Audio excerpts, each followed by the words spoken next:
ونسلم على رسول الكريم أما بعد فأعوذ بالله من الشيطان الرجيم بسم الله الرحمن الرحيم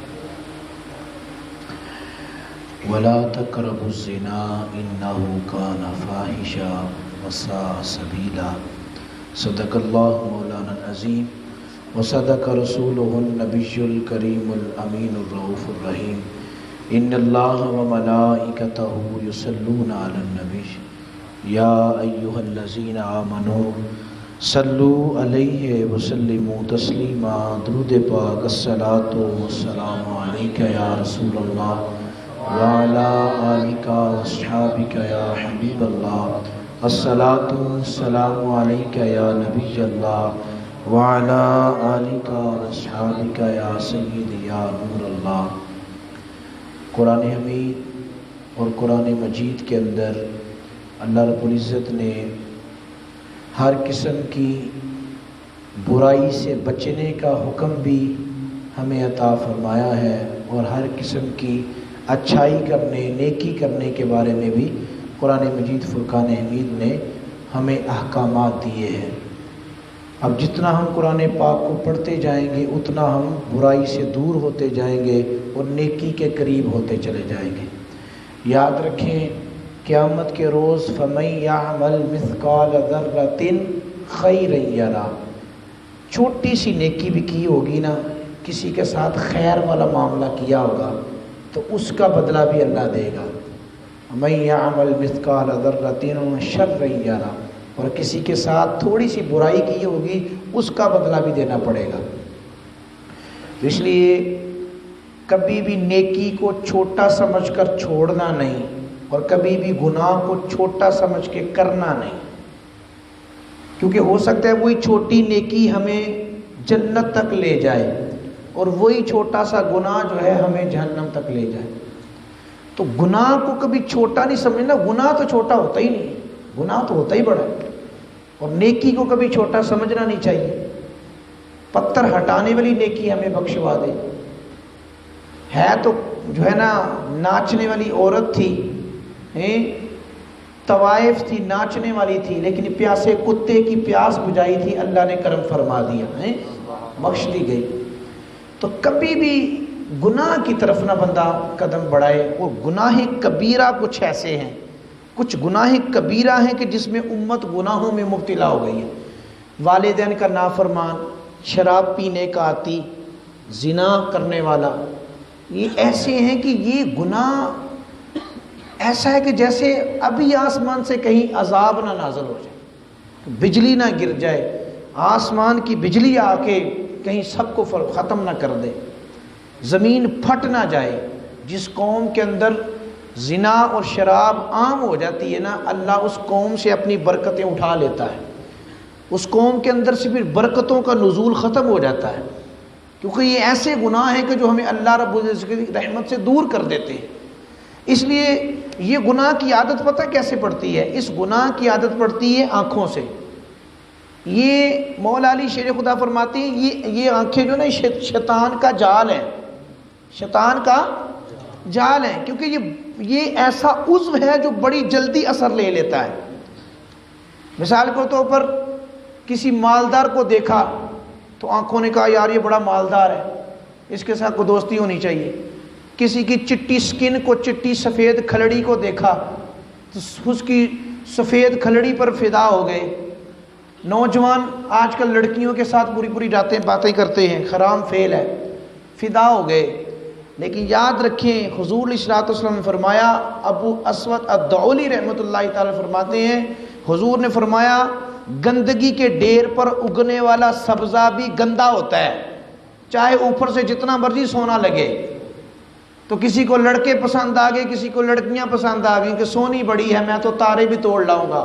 اوے اللہ کے بندو یہ دیکھو کہ بنیادیں بھی صاف ہیں کہ نہیں ہے، کہ گندگی کے ڈیر پر اگنے والا سبزہ بھی گندا ہوتا ہے، اوپر سے بڑا سونا لگتا ہے۔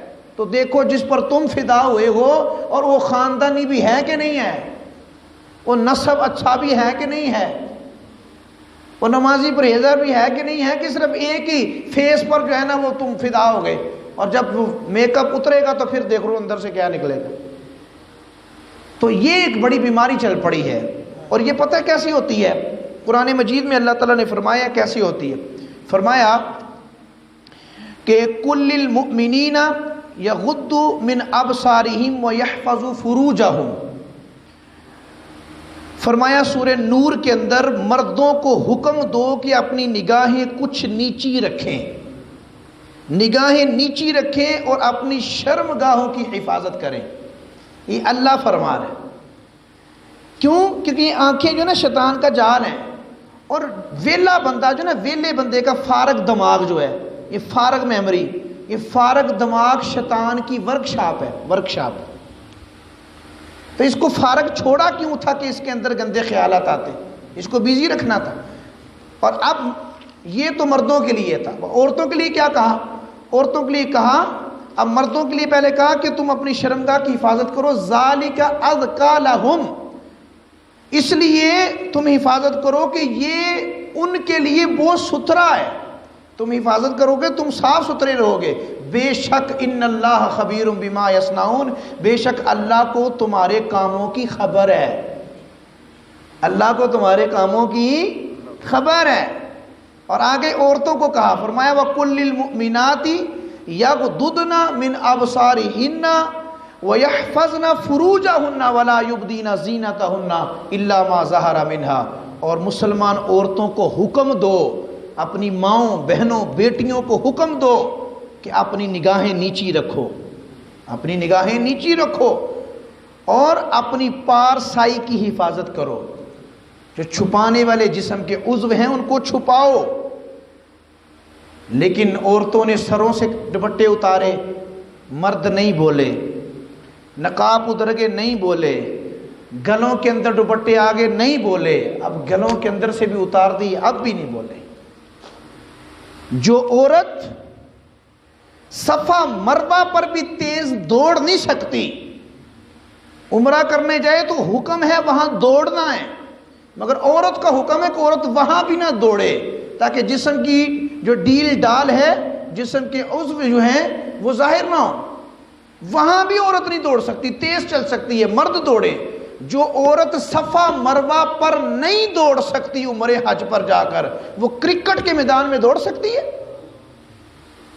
وہ سڑکوں پر دوڑ سکتی ہے؟ کس نے اجازت دے دی؟ تو اس لیے بولے نہیں. تو آج دیکھیں عورتوں نے اپنے لباسوں کا کیا حال کیا. 12 بجے تک، 2 بجے تک ٹچ موبائل نے زندگیاں برباد کر دی. مجھے ابھی اسی محلے کے ایک نوجوان بتا رہے تھے کہ 3 بچیوں کی ماں ہے، شادی کو 8 سال ہو گئے، لیکن دوست رکھا ہوا تھا، نکل گئی، بھاگ گئی گھر چھوڑ کے. اس حد تک برائی پھیل چکی ہے موبائل کی وجہ سے. تو نیٹ کا اچھا استعمال تب ہوگا جب صحبت اچھی ملے. اور قرآن نے کہا کہ جب یہ بہک جاتی ہیں نا تو پھر یہ دل بہکتا ہے. دل بہکتا ہے تو پھر ستر اتر جاتا ہے. جب ستر اتر جاتا ہے تو زنا ہو جاتا ہے. زنا ہو جاتا ہے تو اللہ کی رحمتیں ختم ہو جاتی ہیں. اس حد تک عید کے دنوں میں بھی یہ بیئر شراب بہت پی جا رہی ہے. مسلمان پی رہے ہیں، نوجوان پی. عید ہے جی، عید ہے. عید کا دن، عید کا دن تو خوشی کا دن ہے.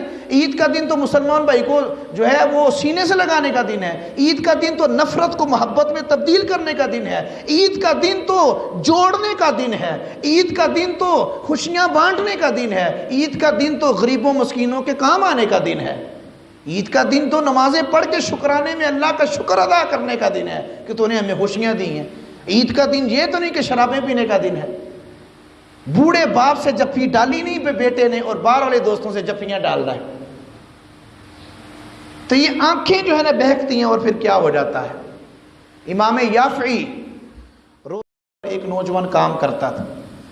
تو آپ کو پتہ ہے کہ عورتیں بھی آتی ہیں سامان لینے کے لیے. ایک نوجوان لڑکی بھی آئی اور اس نے نوجوان کو جب دیکھا نا تو لینا تو اس نے سوٹ کا ایک ہی کپڑا تھا، ایک سوٹ کا کپڑا لینا تھا. لیکن نوجوان کو دیکھا کافی خوبصورت لگا اسے. نوجوان کو کہنے لگی پورا تھان دے دو، پورا تھان دے دو. یا پورا تھان اس نے دیا تو کہنے لگی میرے سے تو اٹھایا نہیں جائے گا، تو ذرا میرے گھر تک چھوڑ نہیں آتے. نوجوان نے کہا میں چھوڑا تو. نوجوان جو تھا با حیا تھا، اللہ سے ڈرنے والا تھا. وہ اچھے ماں باپ کی تربیت والا تھا، ڈرنے والا تھا، انی اخاف اللہ، اللہ سے ڈرنے والا تھا، واتقوا اللہ، ڈرنے والا تھا۔ جب اس نے کہا کہ یہ میرا گھر آ گیا تو کہا ذرا کمرے کا دروازہ کھولتی ہوں، ذرا اندر تک رکھ دو پھر چلے جانا۔ جو ہی وہ اندر کا رکھنے کے لیے گیا تو نوجوان لڑکی نے آگے سے کنڈی لگا لی، دروازہ بند کر دیا، اور اس نے کہا کہ میرے ساتھ منہ کالا کرو، میرے ساتھ وہ کام کرو کہ جس سے اللہ اور اس کے رسول نے منع کیا، مگر وہ کہہ رہی تھی میرے ساتھ غلط کام کرو، نہیں کرو گے تو میں پھر بھی شور ڈال دوں گی کہ اس نے میری عزت خراب کی، تو بہتر ہے کہ کر لو۔ اب نوجوان نے کہا باری تعالیٰ میں نے تو ساری زندگی سجدوں میں گزاری ہے، میں اپنے ماں باپ کی عزت پر داغ نہیں لگانا چاہتا، وہ چٹی چادر پھبنا والی داغ نہ لامی جنیا، وہ پھر نہ کی حشر دہارے آل و ربا اے کی بنیا۔ تو یا اللہ کہیں میری وجہ سے میرے ماں باپ پر داغ نہ لگ جائے، سونیا مجھے بچا لے۔ تو اب اس کے ذہن میں یہ بات ہے، اس نے کہا اچھا یہ تو ٹلنے والی نہیں ہے، لیکن میرے رب نے مجھے قرآن میں کہا ہے وَلَا تَقْرَبُوا الزِّنَا إِنَّهُ كَانَ فَاحِشًا وَسَاءَ سَبِيلًا، زنا کرنا تو دور کی بات ہے، اس بدکاری کے قریب بھی نہیں جانا، کرنا تو دور کی بات ہے، نیڑے بھی نہیں جانا۔ نوجوانوں سنو، جب اس نے یہ بات کہی تو نوجوان نے کہا لڑکی اچھا تیری یہ ضد ہے تو پھر مجھے بتا واش روم کدھر ہے، لیٹرین واش روم کدھر ہے؟ اس نے کہا یہ سامنے ہے۔ کہا کیا کرنا ہے؟ کہا ذرا میں فریش ہو جاؤں، منہ ہاتھ دھو لوں۔ ذرا اندر گیا تو واش روم کے اندر جتنی بھی گندگی تھی نا، جو گندگی ہوتی ہے اس نے ساری اپنے منہ پر مل لی۔ کوئی پخانہ اپنے منہ پر ملتا ہے؟ کوئی گندگی ملتا ہے؟ اس نے کپڑوں پر ملی، اس نے چہرے پر ملی، اور ملنے کے بعد جب باہر آیا نا تو اس نوجوان لڑکی نے دیکھا کہ اتنی اسمیل اس سے آ رہی، اس نے کہا اوہ یہ تو بڑا گندا ہے، جلدی دروازہ کھولا نکل گیا۔ جب دروازہ کھولا نا باہر تو پانی کا ایک چشمہ بہہ رہا تھا، پانی کے چشمے کے اندر اس نے اپنے آپ کو دھویا، اور دھونے کے بعد سجدے کے اندر گر گیا، اور سجدے میں گر کر کہتا ہے باری تعالیٰ تیرا شکر ہے سونیا، وقتی طور پر تو نے مجھے گندا کر دیا، وقتی طور پر میں گندا ہو گیا، لیکن جو ہے تو نے میرے باطن میں داغ نہیں لگنے دیا، ظاہر میں تو لگ گیا باطن میں نہیں لگنے دیا۔ اور نوجوان جب تک زندہ رہا اس کے جسم سے خوشبو آتی رہی، اور جب قبر کے اندر گیا تو اس کی قبر سے بھی خوشبو آتی رہی۔ جس نے اپنے آپ کو جنوں اللہ رکھے کون چکھے؟ تو بچے تو صحیح، آج کل تو اتنا عام ہو گیا ہے کہ بس تیار ہوتے ہیں گناہ کرنے کے لیے لوگ، اتنا گند پڑ گیا، اتنا گند پڑ گیا۔ اور یہ واقعہ ایک ہو گیا، دوسرا واقعہ بھی دیکھ لیں۔ اب باضد بستامی رحمۃ اللہ تعالیٰ علیہ، بڑی توجہ سے سنیے گا نوجوانوں، کیونکہ ساری اکثریت نوجوانوں کی ہے۔ باضد بستامی کہتے ہیں بستام کے اندر میں نے بہت زیادہ دین کا کام کیا، لوگ نمازی بن گئے، اور لوگوں نے ماشاءاللہ قرآن پڑھنے شروع کر دیے، اور لوگ متقی پرہیزگار ہو گئے۔ تو کہتے ہیں بستان کے اندر ایک ایسی عورت آئی، اس نے ایک مکان، ایک گھر لیا، اوپر کمرہ کرائے پر، سیڑھیاں جاتی تھی۔ تو کہتے ہیں کہ ادھر میں نے لیا تو پتہ چلا کہ وہ بستان میں ایک ایسی فحشہ عورت آئی ہے جو چند پیسے سکے لیتی ہے اور گناہ کی دعوت نوجوانوں کو دیتی ہے۔ وہ کہتی ہے چند سکے دو تو گناہ کر لو۔ تو نوجوان وہاں جا کے خراب ہونا شروع ہو گئے۔ تو باضد بستامی اللہ کی بارگاہ میں رو پڑے، کہتے یا اللہ میں نے تو اتنی محنت کی ہے، یہ باغ اتنی مشکل سے یہ باغ بنایا ہے، تو سونے یہ نوجوان کدھر چل پڑے؟ تو روئے۔ اور ایک دن اس نے کیا کیا، ایک دن باضد بستامی بھی سفید داڑھی رکھی ہوئی تھی، بستانی میں ادھر پرنا رکھا ہوا، اور پوڑیاں چڑھ گئے، اور پوڑیاں چڑھ کے جب دروازہ کھڑکایا نا تو اس نوجوان لڑکی نے اوپر سے کھڑکی سے دیکھا، اس نے کہا یہ بابے کا کیا کام ہے یہاں پر، یہاں تو نوجوانوں کا کام ہے، یہ بابا کون ہے؟ تو دروازہ کھڑکایا، دروازے سے جب وہ آئی نا باہر، من دکل بابو پندی ڈور ہوا، تو کہا بابے نے کہا باضد بستامی رحمۃ اللہ تعالی علیہ نے کہ آج کی رات مجھے دے دو، اوروں کو بھی راتیں دیتی ہے، ایک رات مجھے بھی دے دو۔ کہا بابا تو کیا کرے گا؟ کہا میں نے کیا کرنا ہے، تو بتا ایک رات کے کتنے پیسے تو نے لینے ہیں، تجھے تو پیسے چاہیے نا۔ اس نے کہا اتنے پیسے۔ بابا جی نے کہا یہ لے پڑ پیسے، لیکن جو میں کہوں گا وہی کرے گی۔ اس نے کہا مجھے پیسے مل گئے، جو کہو گے کروں گی۔ باضد بستامی گئے اندر، دروازہ بند۔ جب باضد بستامی پوڑیاں چڑھ رہے تھے نا سیڑھیاں، تو سارا محلہ چیخیں مار کر رو رہا تھا، کہہ رہے تھے یہی تو بابا تھا ہمیں بچانے والا، آج یہ بھی صورت کے چنگل میں آ گیا۔ اگر یہ بابا نہ بچا تو ہمارا کیا بنے گا؟ لیکن ان کو پتہ نہیں تھا بابا کسی اور نیت سے جا رہا تھا، بابا تو اور نیت سے جا رہا تھا نا۔ تو سب کی چیخیں نکلیں. باجد بستامی اندر تشریف لے گئے اور اندر گئے تو شاہ پر تھیلا کھولا اور کہا یہ لو پکڑو کپڑے، یہ لو چادر، اور یہ نئے کپڑے پہن کر تو غسل کر کے آؤ. وہ اندر گئی، غسل کر کے آئی. جب واپس آئی تو باجد بستامی نے ایک مسلح خود بچھایا ہوا تھا، ایک اس کے لیے بچھایا ہوا تھا. کہا، وہ کہنے لگی یہ کیا بات؟ کہا طے ہوا تھا جو میں کہوں گا وہی کرے گی نا، پہلے پیسے دیے تھے تجھے. تو اس نے کہا چلو ٹھیک ہے. تو جب مسلح پر اسے بھی کھڑا کیا، خود بھی کھڑے ہوئے، تو باجد بستامی نے اللہ اکبر کہا، اس نے بھی اللہ اکبر کیا. آپ نے ہاتھ باندھے، اس نے بھی باندھے. آپ رکوع میں گئے، وہ بھی رکوع میں گئی. آپ سجدے میں گئے تو وہ بھی سجدے میں گئی. اور سجدے میں جب گئے نا تو آپ کہتے ہیں باری تعالیٰ ایتھوں تک لے آنا میرا کام سی، سونیا ادھر تک لانا میرا کام تھا، اب دل کی دنیا بدلنا تیرا کام ہے. اب جب سجدے میں گئی تھی تو فاحشہ عورت تھی، جب سار اٹھایا تھا تو اللہ کی ولیہ بن چکی تھی. تو یہ ہوتے تھے لوگ.